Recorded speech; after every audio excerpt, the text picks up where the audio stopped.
Hey guys, Ross here from Biker Talk. Just about to take the R18 Classic out for probably the last ride I'm going to do on it. I'm just going to run through what I love and why I think the R18 range in general is one of the best cruisers on the market. I know plenty are going to disagree, but hang about. Let's go.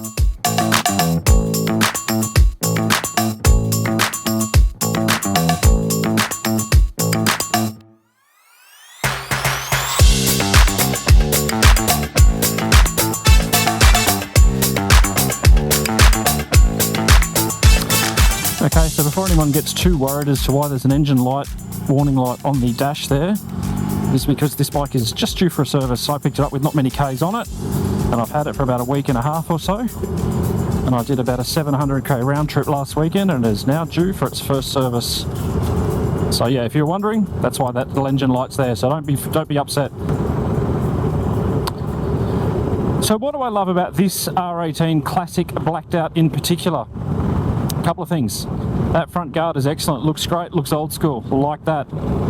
Love the black chrome. So black chrome push rods, black chrome headers, black chrome exhaust, they look excellent. Love the running boards, really comfortable. Like all the other blacked out parts, the clutch reservoir, the brake reservoir, the indicators, just a really nice touch. The rocker covers, the engine guard as well, the engine plate. I just think it makes this bike look a little bit different to the other bikes in the range.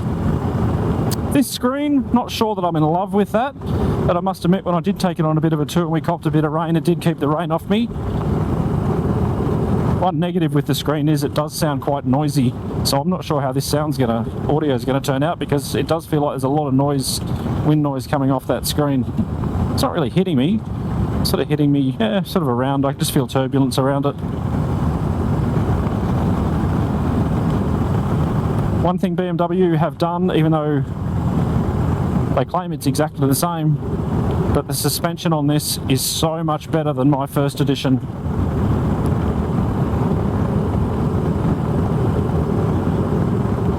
It is plush, it is definitely an improvement, and the front's plush as well. The rear is not jarring. And I think if you were to put an aftermarket seat on this, that would improve the comfort amazingly. Not that it's an uncomfortable bike, it's a really comfortable position to be sitting in, but just having an aftermarket seat would make it so much better.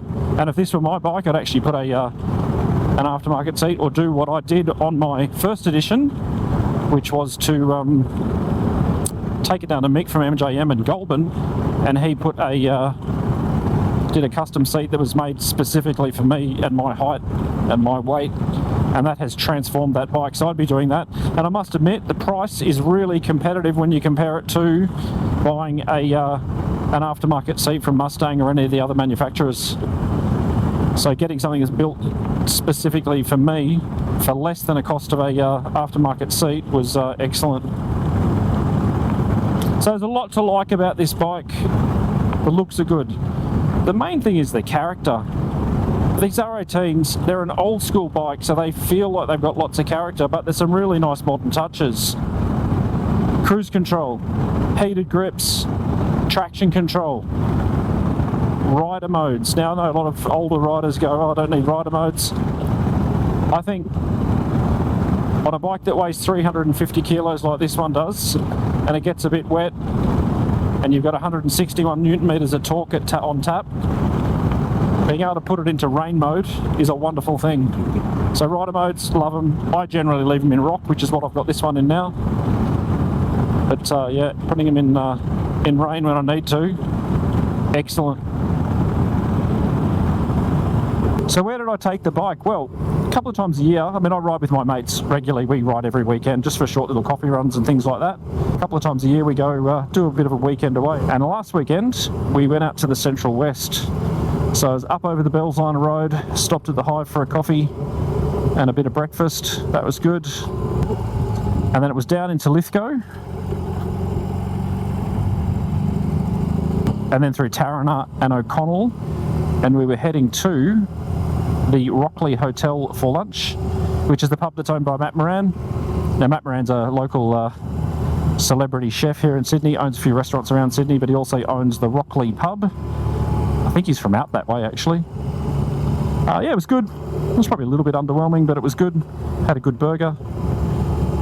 From there is where things got interesting on the R18. So we were heading to, our final destination was Goulburn, and we were heading through Tuina, through to Crookwell, and then on to Goulburn.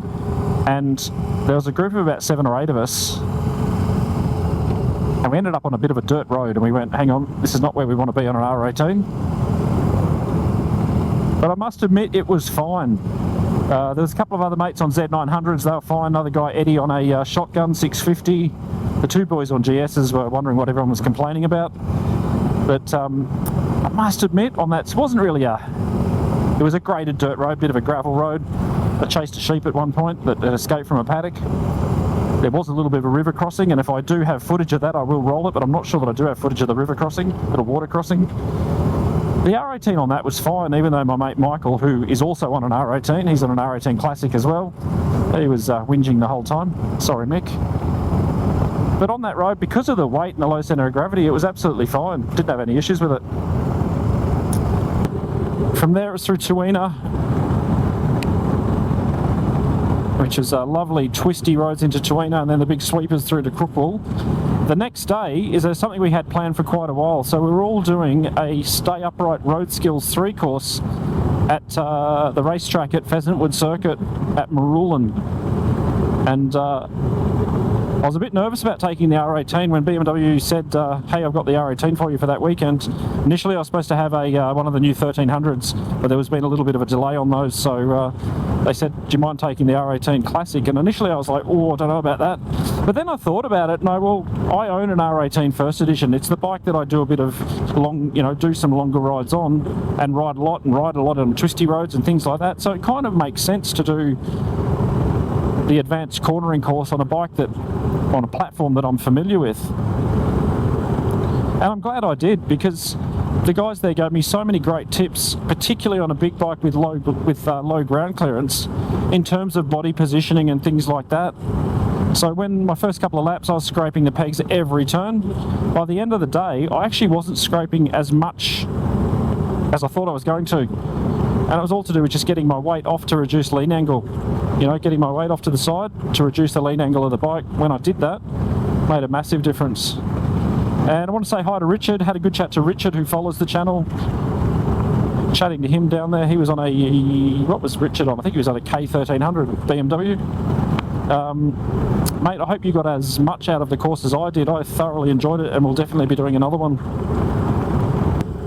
So why do I think this bike, the R18 platform, is the best cruiser on the market? Now, there's some pretty good cruisers on the market, obviously. Harley, Indian. Indian's going through some changes at the moment, but I think that's for the better. They're great bikes, don't get me wrong, and we just recently rode the Street Glide, and I did thoroughly enjoy it. Didn't think I would, but it felt like a modern bike and didn't have a lot of character, and that's the main thing with these. I just think if you want something different that has character, the R18 is the bike to go with, and not necessarily the Classic. Could be the Classic, might be the Roctane, might be the Transcontinental, might be the Bagger. I don't think they're bringing the Transcontinental into Australia anymore, which is a shame, because I loved it when I rode that. And I've made no secret of the fact that I'm a massive R18 fan. As said, own a First Edition, and bought that. Must admit, I bought it second hand about 12 months after they came out, and got it for a really good price. And I love that bike, and I probably will never sell that bike, or not for a long time.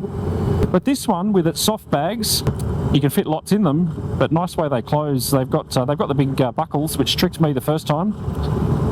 You don't undo those. They've got a little clip underneath them that's hidden. So you just unclip those, and they're really easy to undo. But those bags, you can fit lots in them. Probably a bit more functional than the hard bags on the Roctane. But the main thing is the price. You can pick up this bike in its base model for about 27 grand. Now that compares brilliantly to, say, the comparable Indians and the comparable Harley Davidsons. I think they just represent excellent value for money. So I know the R18 gets a bit of hate from some riders who might ride a different style of cruiser, possibly you know, one of the American style V-twins. And the biggest complaint is, oh, the cylinders will get in the way. I've got to be honest, I don't know anyone who's ridden one who's actually said that, because they don't. Now, admittedly, I'm only 5'9", but for me, this is a perfectly comfortable riding position. I know if you are riding a used to that feet forward riding position of a Harley or an Indian, yeah, this will be different, and you might not like it as much. But in terms of being a comfortable position for most riders, it's absolutely fine. I've got no issue with it. Now, Lucas, who reviews with me, Lucas is 6'5", and he has no issue with it either. It's just a different riding position. So I'd love to hear from anyone who is actually an ex-Harley rider who now rides a BMW R18. Why did you swap? And what were your thoughts behind that? And is the ride position an issue? And vice versa. If there's anyone who does have an issue with the ride position, let me know. What is it? What's the problem? As long as you've ridden one. Don't comment if you haven't ridden one. Because it's all about personal preference, I suppose, and that's the great thing about the motorcycle market at the moment. We have so many choices of great bikes on the market. I absolutely loved the Indian Chief when I rode that a couple of years ago. We're speaking to Indian at the moment about getting some more press bikes. I'm really looking forward to getting on a few more of those, because that Chief was special. We're hoping to get a few more Harleys as well. For the Harley fans out there, must admit our last Harley video didn't do too well, but you know, maybe that's our audience really isn't aligned with Harley. Maybe, I don't know. I know there's a few Harley riders amongst our audience. My mate Big Bert and Tassie is one of them. My mate Matt from Roads of Oz has an old school, I can't remember what the model is, but he's got an old sort of Harley, and that thing I've ridden, it's wonderful. Do you think this is the best cruiser in terms of value for money on the market, or is there a better option? Would you buy one? If not, why? For me, classic looks, lots of character. I think they represent great value for money. And it's just a bike, my R18 first edition and every R18 I've been on, just make me smile. At the end of the day, that's what it's about.